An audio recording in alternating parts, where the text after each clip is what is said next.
And now, it's time for the Cannabis Reporter Radio Show with Snowden Bishop. Listen in as Snowden interviews cannabis industry pioneers, marijuana experts, policymakers, medical practitioners, patients, and other amazing individuals with compelling stories to share. It all happens right now. Here's the Cannabis Reporter, Snowden Bishop. Evergreen is calling. Hi, and welcome back to the Cannabis Reporter Radio Show. I'm Snowden Bishop, and I thank you for joining us. The revitalization of the cannabis industry has triggered a lot of interest and debate for the Indigenous people living in sovereign tribal nations throughout the U.S. and Canada. For thousands of years, cannabis was considered a staple resource that was revered amongst tribal cultures for its practical, spiritual, and medicinal benefits. But ever since the passage of the Controlled Substances Act of 1971, it's been a source of conflict between the government and tribal councils. Despite authority of sovereign nations to pass their own laws pertaining to hemp and cannabis, the federal government has repeatedly imposed sanctions on reservations that fail to comply with federal laws, amongst other restrictions that sort of perpetuate poverty and dependence. While cannabis should have offered a way out of that cycle, the legislative treaty has been a source of confusion because, well, as one U.S. attorney remarked, it encourages investment, but after the investment is made, the federal government shuts it down and the investors lose all their money. The problem was most prevalent on Pine Ridge Indian Reservation, which is an area covering about 20 million acres of land in South Dakota. That's where members of the Oglala, Sioux, and Lakota tribes began investing in hemp as a means to generate economic growth, end unemployment, and solve environmental issues with hemp as a renewable resource. Their efforts were thwarted by multiple DEA raids, resulting in prosecutions and the destruction of all of their crops. Ironically, the persecution for growing a harmless plant that could provide a sustainable alternative to fossil fuels was dwarfed by a greater confrontation with the federal government for protesting the Keystone XL pipeline, which threatened to not only disrupt the ecological balance of tribal lands, but also carry a substance that was probably the greatest contributor to the escalating climate crisis.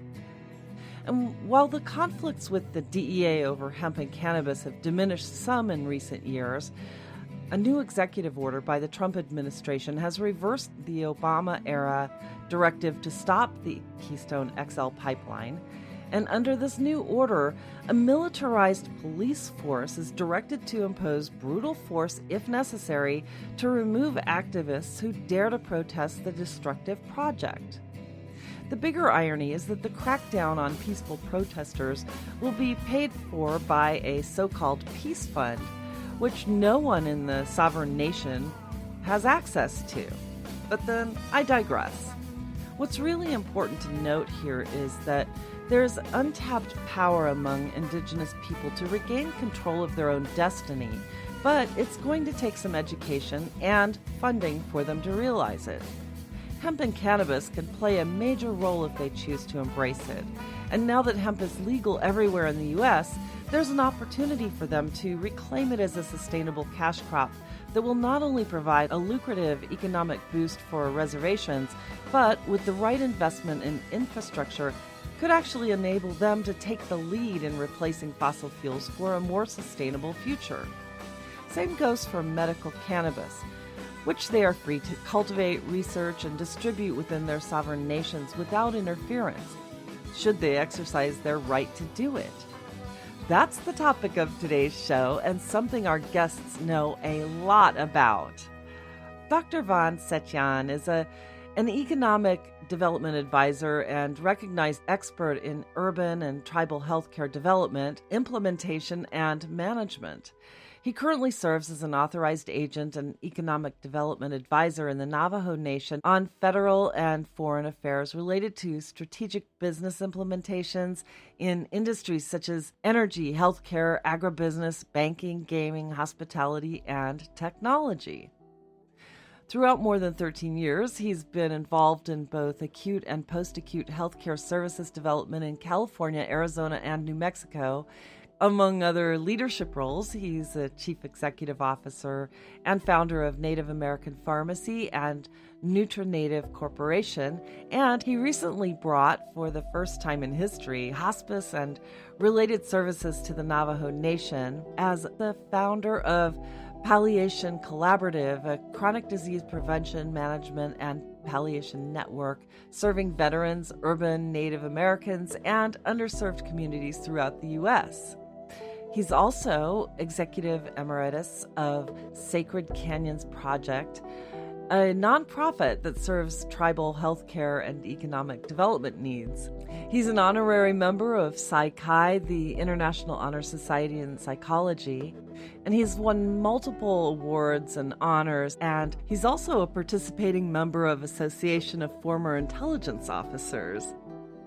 Also with me today is Juan Cano Sanchez. He's a dynamic entrepreneur, philanthropist, and performing artist who happens to be of the Lakota, Pueblo, and Spanish descent.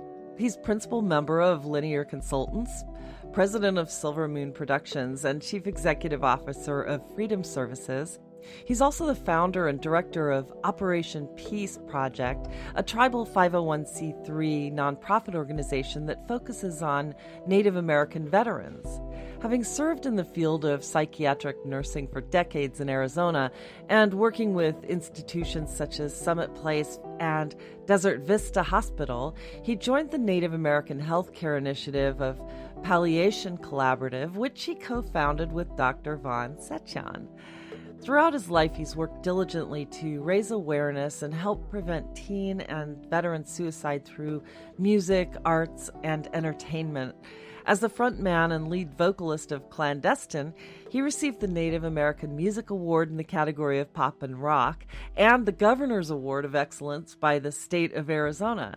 He's also host and executive producer of Destine Live, an incredibly entertaining online variety show.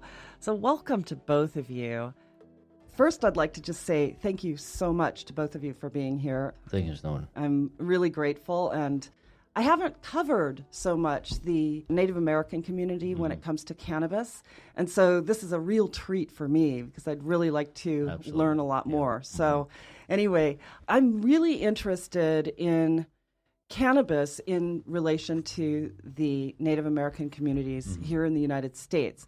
And as I had mentioned to you before, there's this difference between federal law and then the sovereign law as it pertains to the reservations.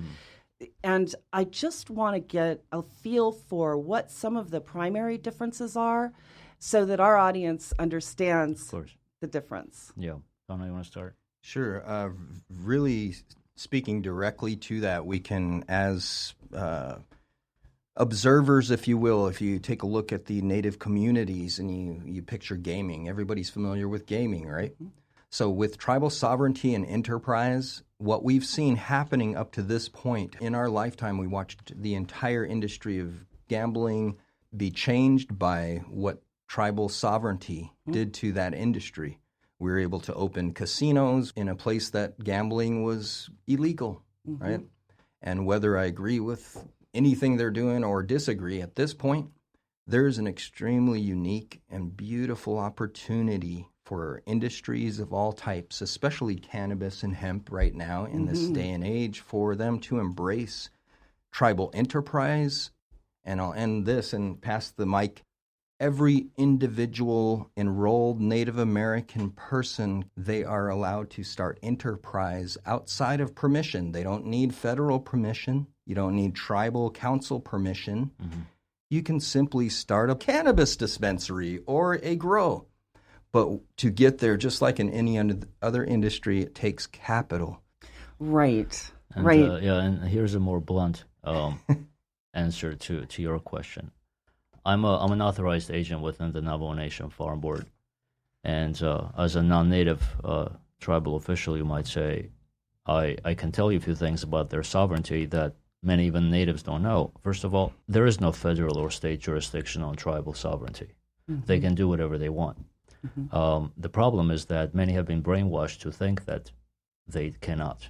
So if we take a nation, let's say the Navajo Nation, an individual member of that tribe can grow cannabis and hemp on the reservation. They shouldn't be bothered with, what the state or the federal government says, because they have their own treaty with the federal government. They are a nation within a nation. They have their own laws. They have their own police force. They have their own jail system, judicial system, legislative body, council members. So they already are sovereign. So asking to the state whether it can be done or not is just irrelevant. So what the individual members need to realize within the tribe is that if they do have the capital, they can really do this at a grander scale, where they can, like Cano said, create these mutually beneficial joint ventures. Right. So, are there restrictions for people who are not part of the nation to come in and partner to provide the capital? No, they can certainly partner up with other businesses within the tribe. Whether it's California, New Mexico, Utah, doesn't matter. Right. If you have the mutual understanding with the tribal member that they want to create a business, then all capital is welcome. Right. Okay, so before the states started passing cannabis laws and reforming their laws within the state boundaries, and obviously that didn't impact the federal law because it's still Schedule I, but before the states started doing that, what was the feeling about cannabis within the reservation setting? Well, cannabis has been their ancestral plant for thousands of years. Yeah, but in Cannabis recent history, right. In recent history, we can say in the past decade that there's been tribes that have exercised their sovereignty and were raided illegally, if you will. Yeah. Right? Just like a lot of the California legal cannabis operations that were within law, within guidelines.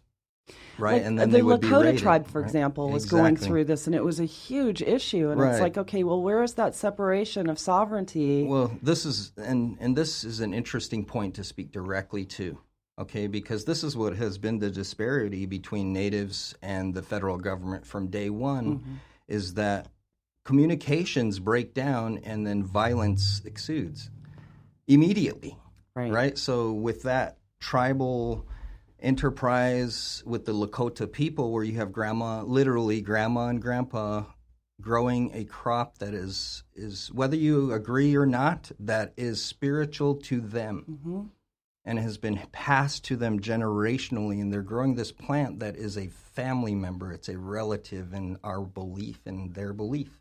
And again, whether you agree with it or not is irrelevant. Right. So if you're on a sovereign land and grandma and grandpa, who are medicine people, grow cannabis and they are within federal regulations, they've got all their papers stamped and they have a fence, they think they're within law. My question is, why does it then have to go to violence to where that grandpa and grandma are thrown on the floor and treated like these are elder Lakota people. This isn't me and my buddy Jimmy in Los Angeles selling dope. This is grandma and grandpa inherently holding Peji as a tribal entity, a relative that will help us through times. Yeah. Okay, and so then you have a military action and that gets obliterated. But that wouldn't happen in any other community and it wouldn't be stood for. And so as I embrace cannabis industries, and everyone knows that story. We can all read about it. Yeah. And I've sat with many companies, many very influential cannabis owners, who could be philanthropists and are, who have embraced our structure, what we have, and who know the story of the Lakota story, or many people who, and we're on the Cannabis Reporter, many people who I sat in a circle with, and this sounds familiar to some other treaty stuff, right? Right. Many people that I sat in a circle with, and we shared a spiritual moment, and as we passed this herb around that was healing our mind, that was connecting us to philosophy and maybe opening barriers that helped us communicate, we sat at those tables and we made those blessings and we've made those offerings. And it's really important for cannabis industry to understand if you want to embrace the plant and do good, and we all know what hemp can do. In the industry, we know hemp can change everything. Everything, right? Cannabis, move that into healthcare and autism and all the things we know. Right. Yeah. So as far as for the social perspective on cannabis, many Native Americans are brainwashed to think that it's a drug. Right. So it is as is everyone. Yeah. So basically, it is a federal and state and attorney kind of a term that have scared them to death.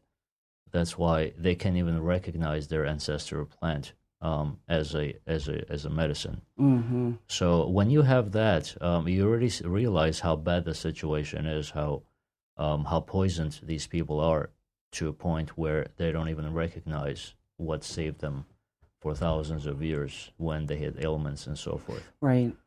And right. So if we kind of start educating, because we are just re-educating as much as we can to the elders, especially because elders have a lot to say and they have a lot of power over their community. So it's a very good idea for us to speak with the elders and for them to really understand, no, this was our ancestral plant, and they can go back to their community and say, if we use this, especially on a medicinal standpoint, it can really help both on the tribal level and also at a metropolitan level, for example. Right? We can utilize hemp and cannabis for home health patients, for hospice patients, right? And in children's hospitals, for example, to alleviate pain and so forth. So we understand FDA is in bed with the pharma, right? So the pharmaceutical organizations, they need patients. They don't need cured people. So if I'm a scientist with a bow tie that comes to a pharma and says, listen, I found a cure for cancer, let's say, what's going to happen to me on my way home? Something's going to happen to me, right? So if you don't get run off the road. We have nothing. It has nothing. The cannabis rejection has nothing to do with having no evidence that it's actually medicinal, right? It has to do with creating this industry where people are continuing to be sick, and so that's the problem. The misinformation, the disinformation, especially around cannabis and hemp. Right, that's very important, and again, I get heated because it's very emotional and it's close to home, as we know all the disparities, even down to. Let's speak for myself directly to Native community. Cannabis has been a Schedule I drug, right? But we have watched in the recent years more opiates be distributed than ever on the face of the planet. And yet in this time, there was young people, old people alike that were being arrested, that were being treated like enemies of the state because they were holding a gram of an herb. Yeah, and that's something that is really hard to reconcile from a conscience level. Right. When you're talking about this military-industrial complex, basically creating violence out of something that creates peace, and then perpetuating a law that makes the cycle repeat itself over and over and over again. I interviewed Steve D'Angelo recently. He's just started a new organization called the Last Prisoner Project. Yes, you know about it. Yeah. And it's really interesting to kind of follow how tough it is, and even in states where they've passed these laws, to get people out of prison.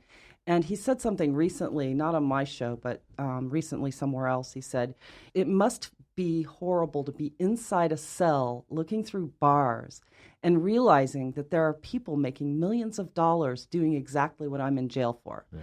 And that was a really powerful statement. And when you think about it, and I think he actually was responding to the state of Washington, their legislature passing or trying to pass a law that limits the amount of THC in extracts. Now imagine if you're a patient and you need to have a compound of 100% THC. Let's say you need that potency to add to some other profiles in order to treat your specific type of cancer, which they happen to have science for.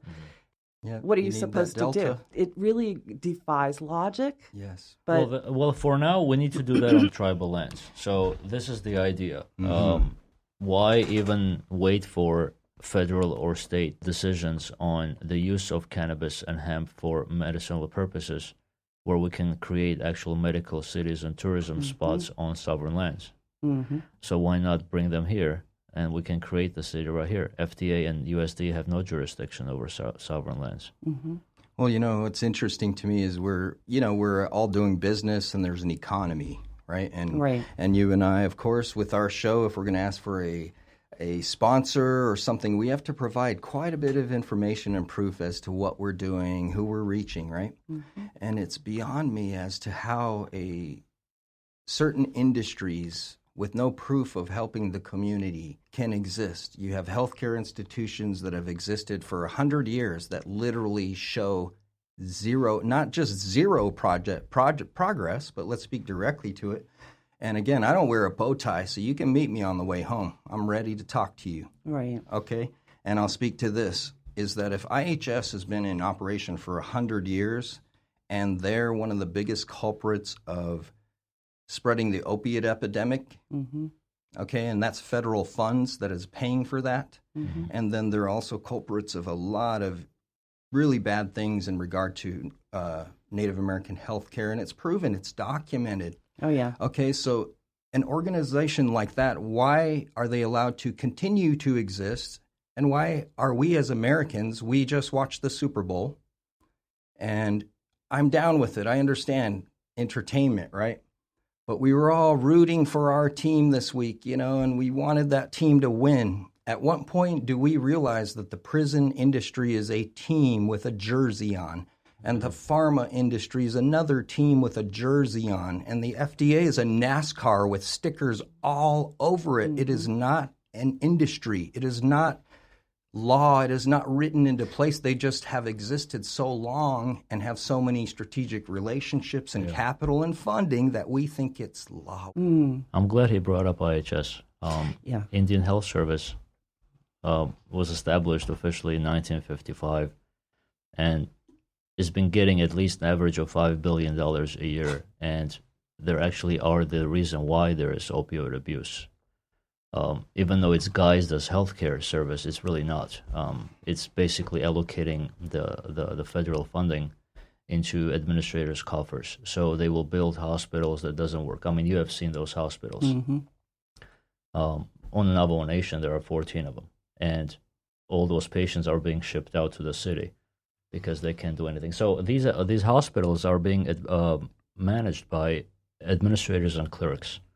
No really competent administrators either. I mean, you have so many administrative people within IHS that really don't need to be there.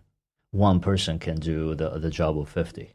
So if you can just eliminate, a multi-million-dollar salary right there and actually pay for the physicians who are down there in the trenches for them to help the patients, that would do better good. So basically, IHS is an obsolete organization.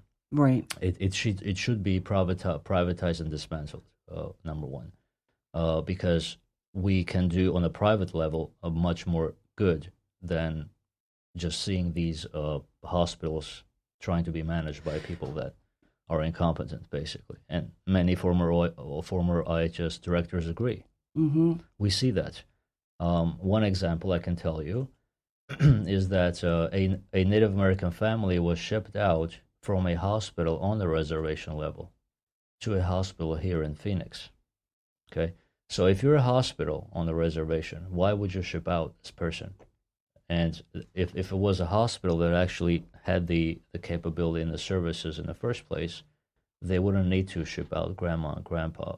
So we really need to go back to these hospitals and the healthcare system that really doesn't exist. It's just smoke and mirrors, I'm telling you. Well, let's speak to the opportunity, like you're saying. Yeah, so the opportunity is this. Why even wait to help a native?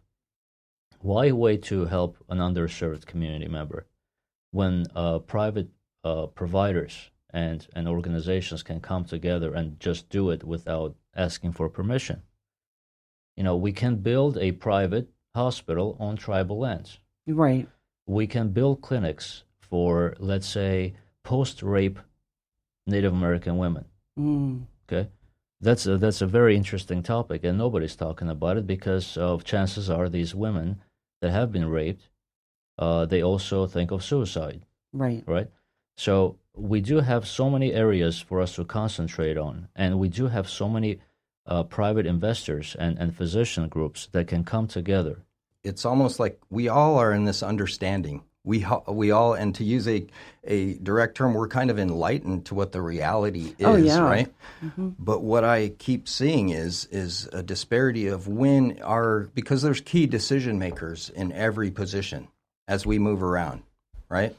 And when are those key decision makers going to decide, at one point, okay, we built 29 prisons in this region and we closed 26 schools.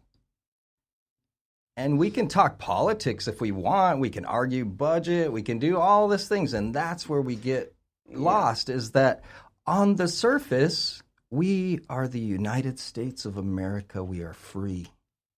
We are free, but we house the most criminals and literally on the face of the planet. We're setting precedents, and we're all aware of this. And at what point, if you have budget, if you're working and you're operating a business, and I'm not speaking bad about entrepreneurs, I'm an entrepreneur. I worked hard. I work hard every day. I get up and I put every bit of passion and love and everything into it.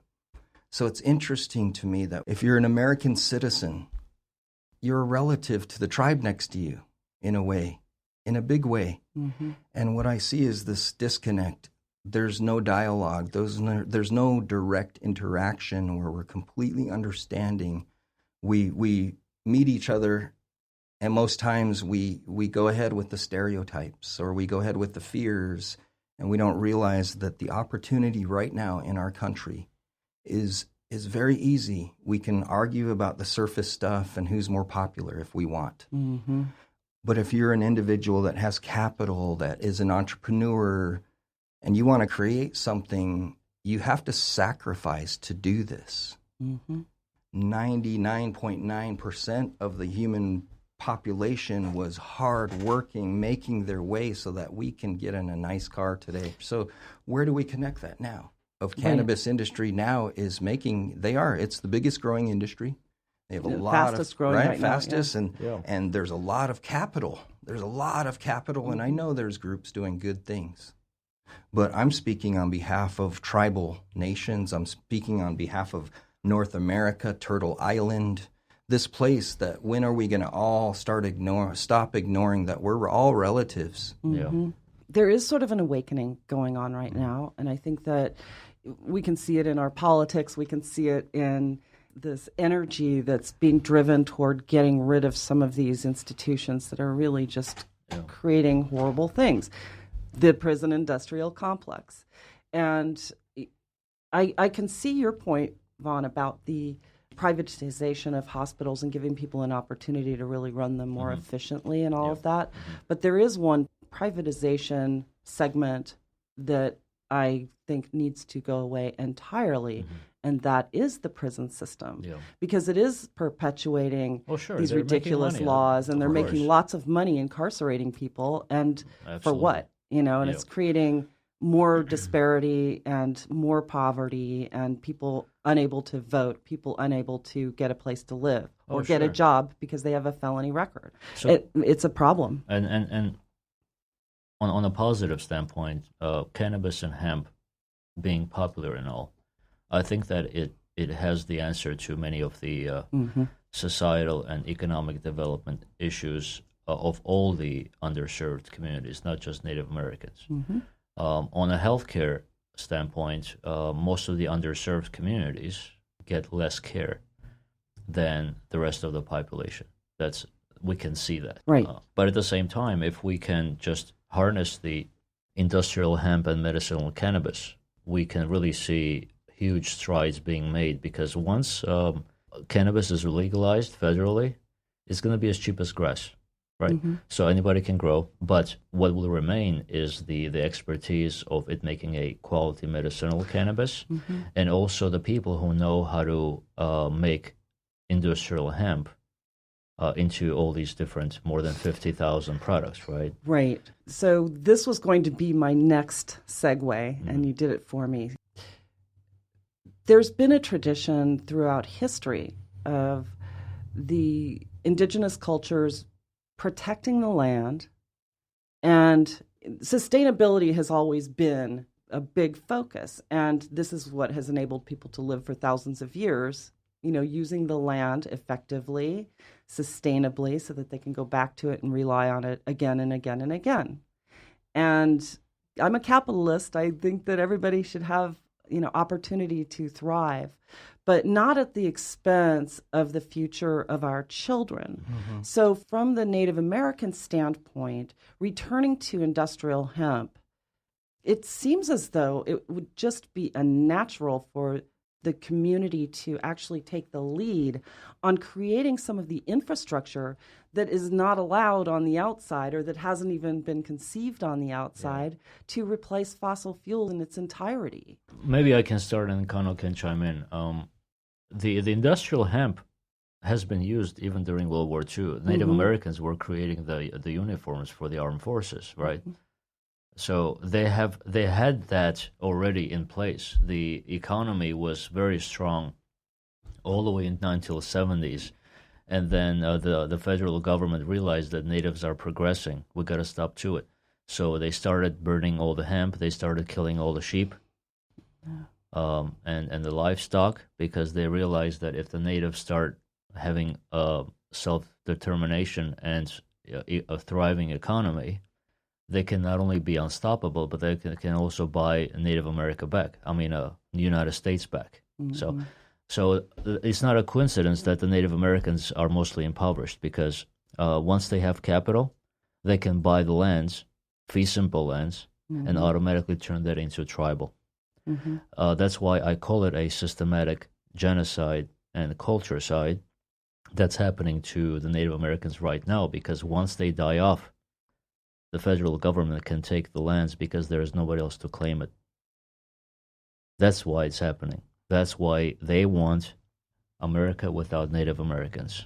Yeah. That's the plan. And whatever the plan is, it's working, right? Well, it's working. IHS is working. Yeah. It is working. They're succeeding in the initiatives, right? They're hitting their checkpoints as we go, and social issues and things have gotten worse, even though there's so-called programs, and it doesn't get news unless there's like a big uproar, like for instance the Keystone Pipeline uproar. Yeah, and speaking directly to that, being Lakota, right. Aho matakyase zuya wawakwa miyailo. All my relations, my name is Peaceful Warrior. I come here with intent. Every word I speak is of a prayer.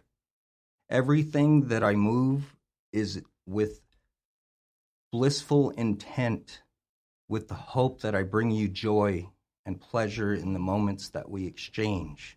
That is my vision.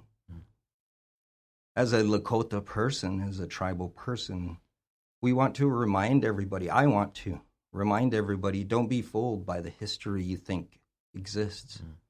Capitalism is relevant. Monopoly, we're playing it every day. Mm-hmm. But what we don't know is that economy thrived before Christopher Columbus.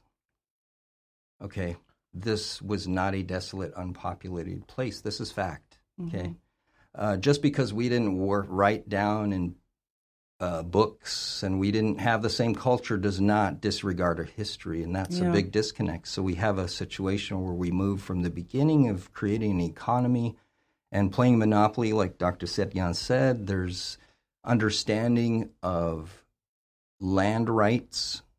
As soon as people started putting fences up here, that was understood and dictated upon, right? And so as we play monopoly in these decades and we move forward, being a man that comes to you, and I just expressed who I am from the deepest, sincerest point of my soul.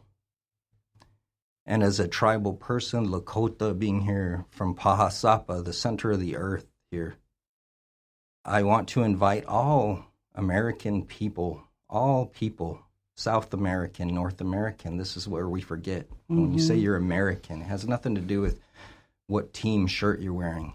It's the blood that's pumping and the ideals that are in your heart. And so we have an opportunity now to embrace hemp. We know that industries competed. We know the economy was structured by forestry, by certain industries, and that's fine. Just like you said, man, even when I disagree with politicians or business owners, or I don't like that owner of a big industry, I still, as a man, I have to respect that it took him a lot of work and sacrifice to create it. He was answering the questions before him.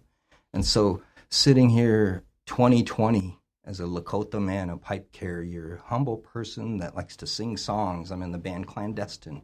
We do Clandestine live, and we have fun. But I'm sitting here and I'm reaching out to all individuals in the cannabis and hemp industry to understand that it took a lot of work. It took, right? We all know this. To get where we are today, it took work, but we have an opportunity to embrace each other as relatives that we've never done this before. And when it's been tried, it gets squashed because of that monopoly board. And I'm asking everyone as an American citizen, that there's only one guy with that top hat and that little spectacle on his eye, man. There's only 2 or 3 guys controlling massive amounts of capital and industry. And so when you speak of Keystone Pipeline, my heart hurts as I know that my relatives went there. Both Native on the end of protesting, right? And I always say this, I am not an activist because there's labels involved, right? As I watched my relatives be attacked by dogs and sprayed with tear gas, I also understood people saying, well, they're breaking the law. And I also understood that there was other people, officers, that were following orders. But at one point in our nation, in our country, are we going to say, hey, it's not okay for one guy or one group of 12 shareholders, 100, 1,000 even shareholders to dictate, and we're going to be blinded, and we're going to all watch the Super Bowl forgetting that those natives were out there fighting for the rights of your water that are connected to hemp farming. None of us want to see our forests disappear. Nobody does. Right. Nobody wants to see this ocean polluted. Perhaps you and I. But is there a guy with a top hat and a spectacle winning this monopoly game right now? And is that one guy deciding he doesn't care about the ocean and he doesn't care about these natives out there in the field blocking his pipeline? And no disrespect to business, because man, there's people that dreamed about studying about oil and the surface and in every industry there's beauty. There is. But as we come to these precipices, and I commend you, thank you for letting me speak on this because it's close to my heart. Well, it's important. Hemp is a relative, literally a being to me. And cannabis is a relative. It's another being that exists on this planet, right? And it's our duty. Well, I have to express gratitude for you speaking to this because it's so rare that we are able to hear that perspective. And one of the things that I think is leading to this sort of awakening in people is the fact that we have, yes, just a handful of people controlling the interest of our future, controlling the interest of our environment, of the people, the ability to breathe and drink water and have clean food without contaminants. And unfortunately, a lot of those people are connected to the people who are making the rules on their behalf. And you take the pipeline, for example, all the way up to the White House. You have people with financial interest or financial stake in the companies that are pushing through this pipeline. And for what? And what's going to happen to their grandchildren? Do they really believe that the money that they're able to grab now is going to save them or their progeny when they destroy everything? And I think people are starting to wake up to this, and it's all a matter of education, and it's all a matter of hearing people like you speak to that truth.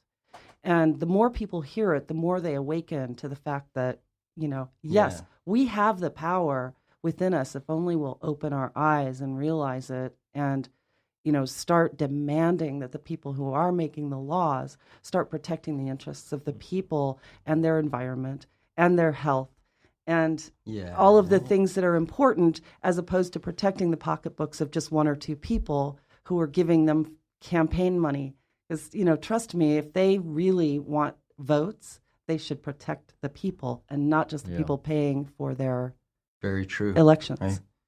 And as we move into that, we realize that it's as simple as making really easy decisions. You don't have to leave your house, and there is right and wrong. Even if we disagree on some instances, we're not the same religion. There's right and wrong.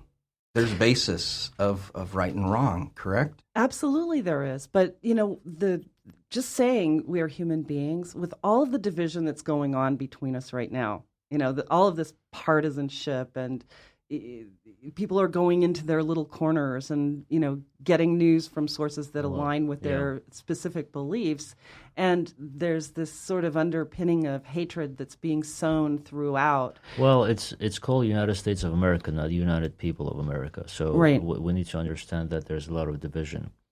And they want that division so they can divide and conquer. And, I mean, the most of the politicians are dumb under the potato. So it's people behind them that make the shots and call the shots for them to do. Well, things. It's the money behind them. Yeah, definitely. Yeah, so if we can be the parallel voice to the mainstream media, I think that we can grab enough people for them to see a different perspective of the truth everybody's seeking. Same thing with, we can go back to cannabis and hemp. Whatever, let's say, the mainstream media says about cannabis and hemp, what the American Medical Association says, and why it was established in the first place to stop cannabis and hemp. Which they really didn't have a hand in, because it happened with a handful of guys with top hats. Oh, sure, yeah. Seriously. Yeah. So it's easy for us to, refute even their arguments. I've been in a lot of debates. It's very easy for us to debate on religion and too easy. Too easy, yeah. Economy and CBD, but if we are going to make the CBD and hemp as the topic of this conversation, I think that we are at a point where we have enough physician support, we have enough state and federal official support, and private sector support, and especially tribal willingness for them to create this enterprise that not only will heal the Mother Earth instead of destroying it, because you can put hemp in uranium mines around, and then you can pull. So we have at least 16,000 uranium mines in the Navajo Nation alone, and that tells you what they went through even until today for them to die off. So we have that collaborative right now, which if we can come together, look at it this way: we can put up a pharmacy on tribal lands next to a medicinal cannabis, next to X, Y, and Z. Next to a hospice for seniors, where we do research, And then, even more importantly, how much of an impetus is there on tribal lands to really start building out that infrastructure so that people can take the hemp that they grow and with the biomass process and everything? Can I speak to that directly? Just real short, because I get philosophical. Yeah. And then after this, I wanted to say that the invitation is wide open. Dr. Setyan and I are sitting on the ability to achieve it. Yeah, we're the gateway. We have sat with some of the industry's largest companies, largest investors, and they're still trying to make their mind up of whether they want to change the world or not. Yeah. Right? And we're in a position of where I want to speak to like what you said, is because this is what's being put forth, is that we all can look at how bad the earth is, and we said it, the prison complex, and all these things are happening. But ultimately, if you really look at it, there's electric cars that drive themselves today. I can do a Facebook post, and someone from Tibet can look at it, and I can tell them my opinion. So as we move forth in this country, in this world, we have to understand, like you said, the energy is there to change it. Like everybody's changing the reality already. It's being done around us as we speak. And when I spoke to why is there a separation of church and state, I wanted to make the point of it's funny because we don't separate that in our bodies. Maybe you're not religious. Maybe you're not connected to a church, but you sure want your best friend to feel good that day. Mm-hmm. And no matter how evil that guy in his top hat and his whoever that guy is, I guarantee he probably had a dog too, and he was able to sit down and give love and pet that dog's head.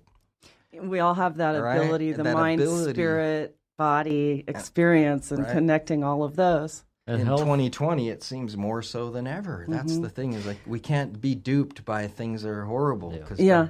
Well, 2020 is the year, I believe, that things will start coming into focus and we will start visioning rightly, Yeah. if that makes sense, you know? and we need to press on that, because once the tribes understand that there is a need for intertribal commerce, and for all the 567 federally recognized tribes to come together, not to mention the other tribes who haven't been federally recognized. How bad is that? You know, they need to Yeah. wait for a federal government to recognize something. It's already stupid, you know. Yeah. But but you know, put that on side. Let's say if those tribes come together for intertribal commerce, the first thing that they need to address is healthcare. So if my health is bad, then I don't care about anything else. So let's come together, fix healthcare with everything that we got, with all the healthcare innovation we can bring in from abroad, including cancer cures from Europe.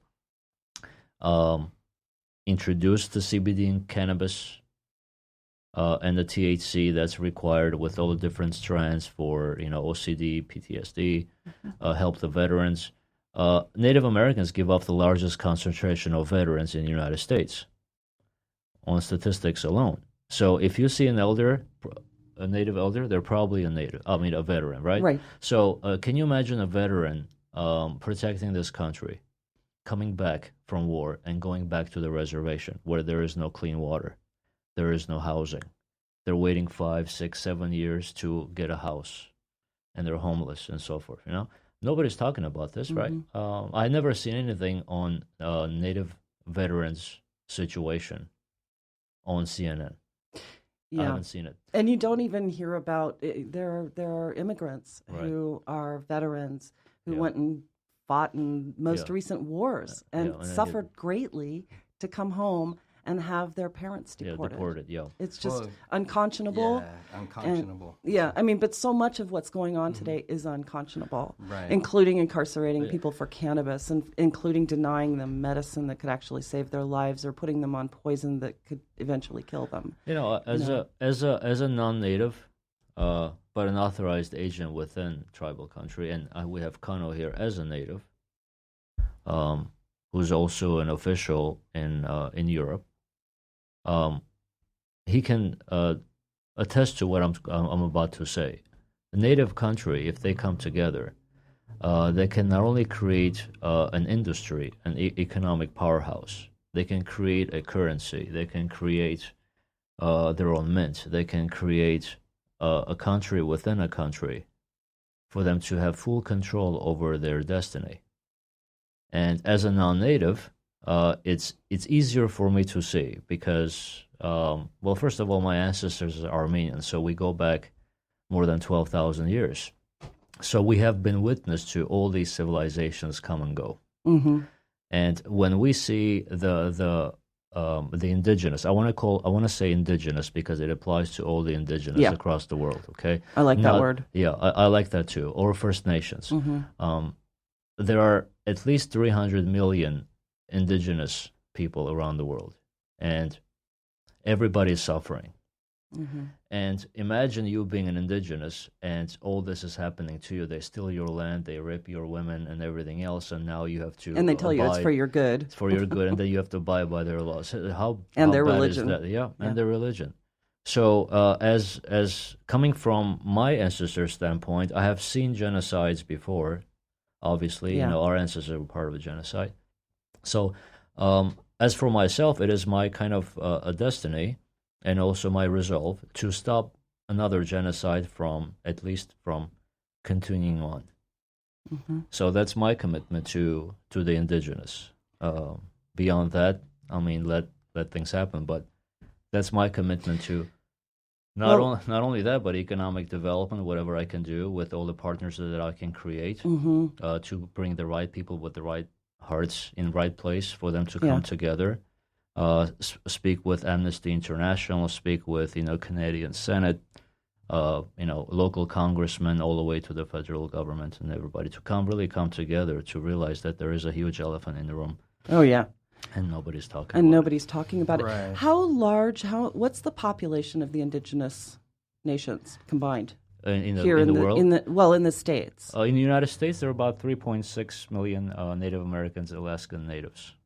So from 180 million. Here, I like to do this analogy, right? Because we're approximately little over 1% of the population, right? Mm-hmm. So we know popular music, right? Billie Eilish just cleaned it up at the Grammys, okay? Yeah. Just cleaned it up, Go right? Billie Eilish. So if Billie Eilish was to sell a record to every Native American directly to that, just Native American populations, she would then set a record that she sold the most records ever. Mm-hmm. That's the amount of people that are on this country, and I'm putting it into media because that's what people understand a little bit, right? So if you have Super Bowl and you just recreate that crowd over and over and over, and you add up the numbers, the most popular media in the world has not reached 1%, or has not totally garnered 1% of the United States' attention. Mm-hmm. You only need a percentage of that. So the reason I'm saying that is that's the disparity. Yeah. Is that we don't realize I literally am 49 years old. I am a Lakota Pueblo Spaniard person, and in my lifetime, I can guarantee I'm going to be asked how I live. Are you in teepees? Do you still have this? And it's relevantly true because, there's still teepees. And yes, we do a rain dance. That should ring true to how sincere some things are. And as you move into the place of, like he said, it's really difficult to be a Native person and watch the powwow that happened last Sunday. Mm. Right? And I'm not one that is against, I'm totally with, if you create something, it was hard work. Mm-hmm. And you deserve to benefit from the gains.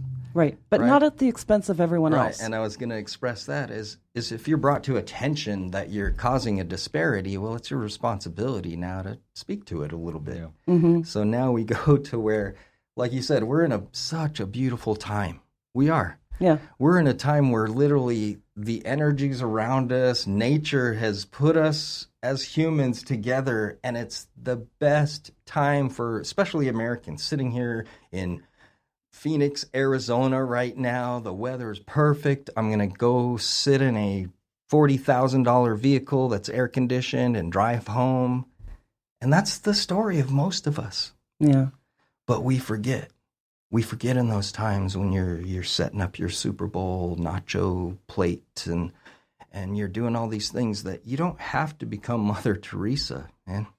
Mm-hmm. You just have to be awake. Right. Yeah. Please wake up. Wake up. That if CBS is willing to sell us Budweiser, have no problem with that. Yeah.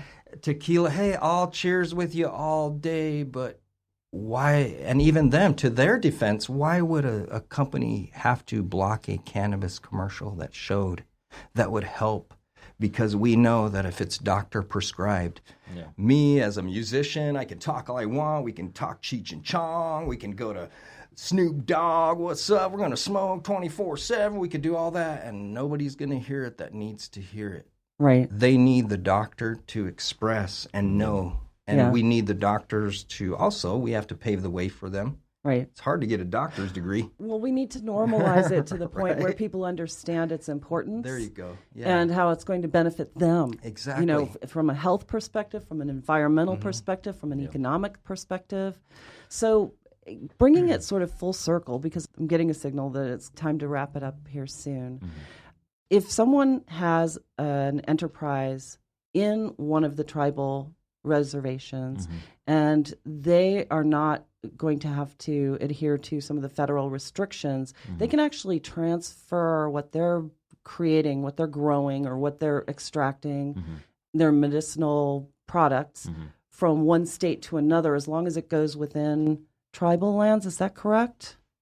You want to answer that one? Yeah, there is precedence being set. Okay. And there's communities ready to do that. And really, to sum it up, because I get long-winded and I talk philosophy a lot, but really, you know what's holding it up is cannabis industry and hemp industry won't lay down the money, flat out, just straight up to you guys. And I'm straight up. Tribes are sitting here with resolutions passed, like most of them. And they've sat with cannabis. I'm saying this as a consultant. I've sat with brought cannabis companies to tribes that are ready to go. And then at the table, the cannabis company asks the tribe to pay for it. It's literally that simple. That's where we're at. They would pay for their own company elsewhere, so why would they ask? Well, I'll add something more. Please to do. That.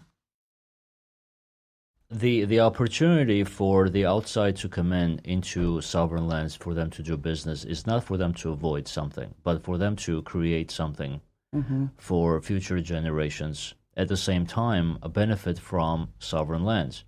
Many of the non-natives don't understand tribal law. They're afraid of sovereignty. They're afraid that if they go in and invest into something, then they cannot take it out because it's on sovereign lands. They cannot take them to court. All that, misinformation. When two parties come together, native and a non-native, for a mutually beneficial joint venture, that means so many good things for the tribal people for generations to come. They're not going to trample on a beautiful thing like this. That's one. They want to make this work. Let's look at the 101, what the Salt River has beautifully done. All these lands across 101 are all sovereign Salt River Pima lands, and look at all the thriving businesses that you see, the pavilions and so forth, the aquarium and so forth, right? It's on tribal lands. So if they can do that, being only 10,000 as a population, imagine what bigger tribes can do. And that's the thing. Non-natives need to realize that they are coming into a foreign land.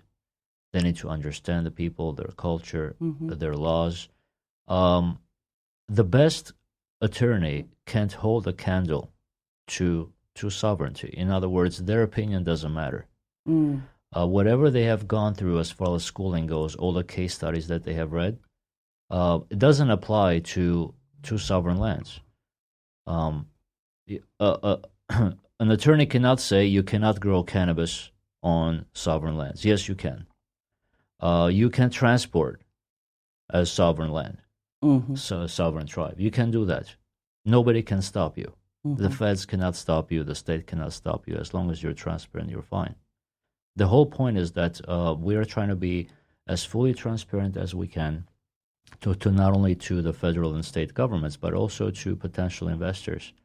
That there's an opportunity right now in Indian country where it is the last frontier on many things, right, including economic development and healthcare innovation. Right. So when I talk about capital and I talk about these things, we're not talking about a suitcase full of money. Yeah.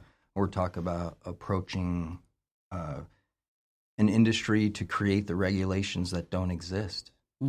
We're talking about paying our own way, basically, together. So if you have a sovereign individual, if I draw, just like he said with 101, that's very unique, and it's a beautiful thing to see that, and I'm anxious to see as years pass how that benefits tribal members, right? And the opportunity lies in, as Vahan said, is to understand that yes, you're going into a foreign place, but it's actually your place, it's your country, right?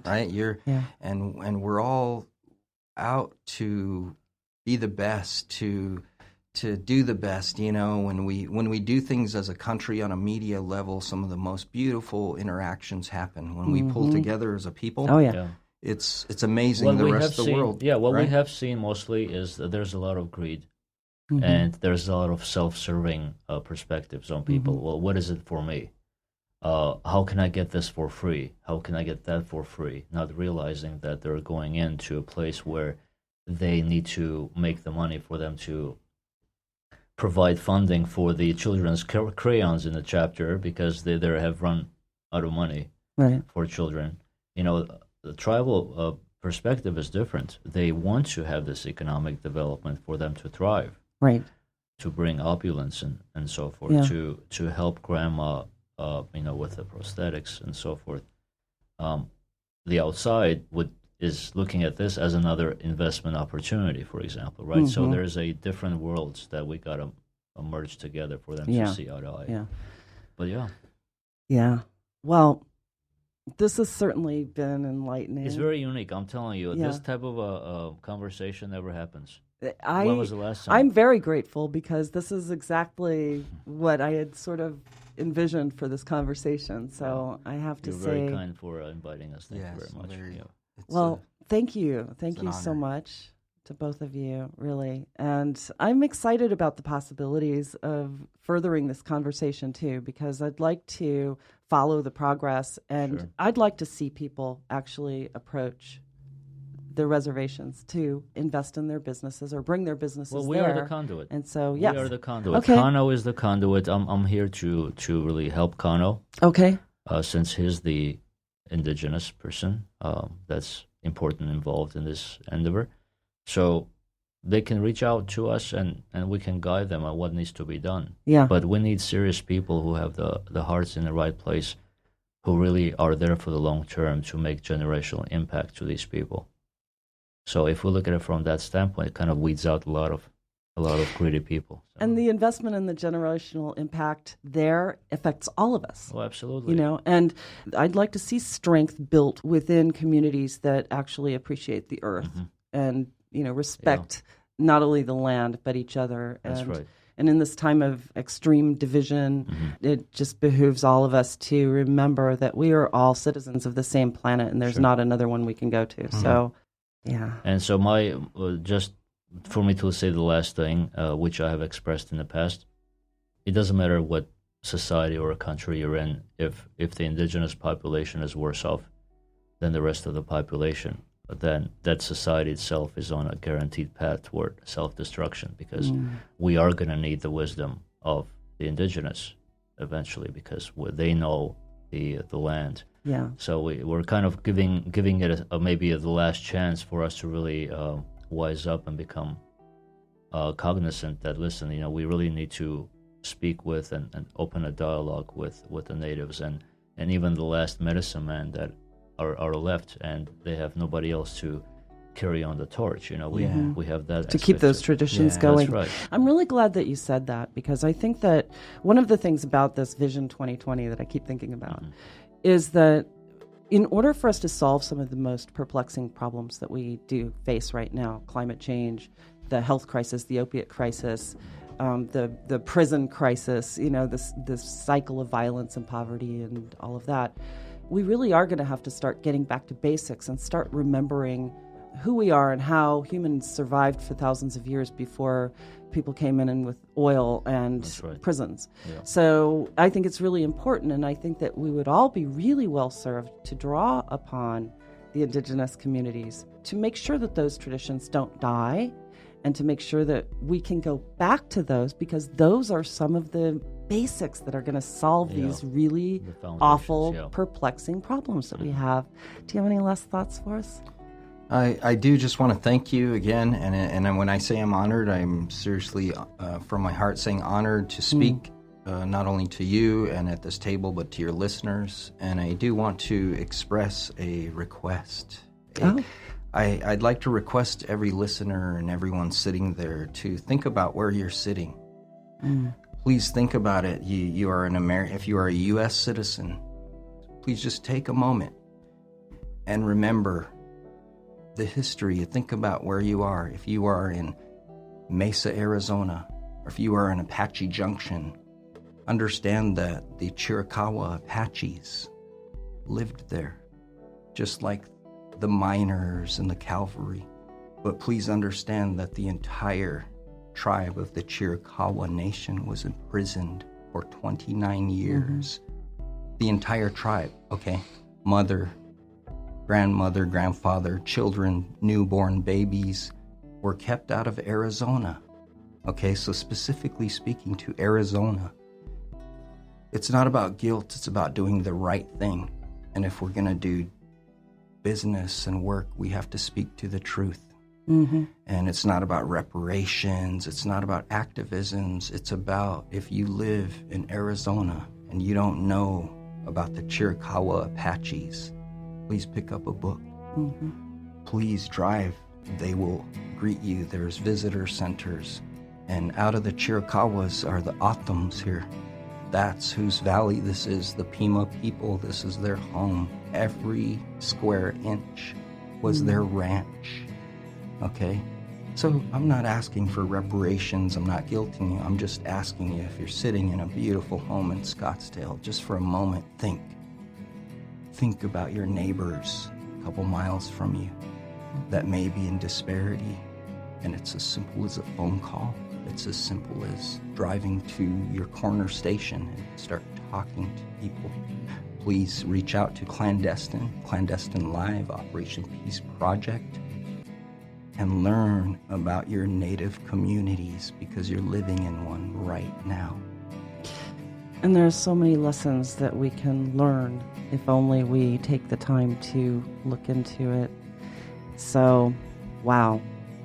Well, you certainly have given us a lot to think about. And Thank you, Snowden. Again, I'm just so grateful to both of you for Likewise. sharing with us. So, Thank you so much. Thank you, Appreciate it. Snowden. Okay. And with that, it's a wrap.